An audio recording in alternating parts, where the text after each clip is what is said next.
बलांगीर सहर टाउन थाना और पुराणा बस स्टैंड मझी थिबा फल मार्केट रे बहुत जोर निया लगी। निया केन कारण लगी पर्यंत जना ना पड़ुथार बेलके निया एते जोर लगी जे सबु फल मार्केट रो फल दुकान गुड़िक जलिकर पाउंस हो जिबार उपरे। कारण एते जोर निया लगी आप देखी पारुथ्वे वीडियो रे केनता सब हु हु होई जली।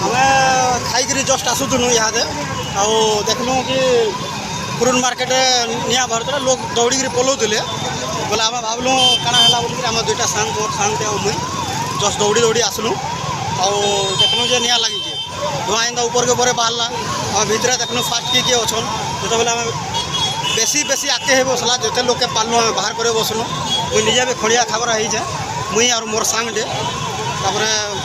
सब देखलु पैन कुना किसी नहीं फायर वाले के फोन कलु। फल मार्केट एटा प्रथम थर निया ना लगे आगु बहुत थर एंता निया लगी 2 वर्ष तले एंता शीत मासे सकाळु सकाळु भी निया लगी जार फल बहुत दुकान नष्ट हो जाता। तो ये जगह म्युनिसिपालिटी उत्तर दायित्व रहबार कथा जे मानकु भेंडिंग जोन करिकी भल जेंता अन्य मानकु दुकान लुहार आउ साइड करिकी दिया होचे देबार कथा।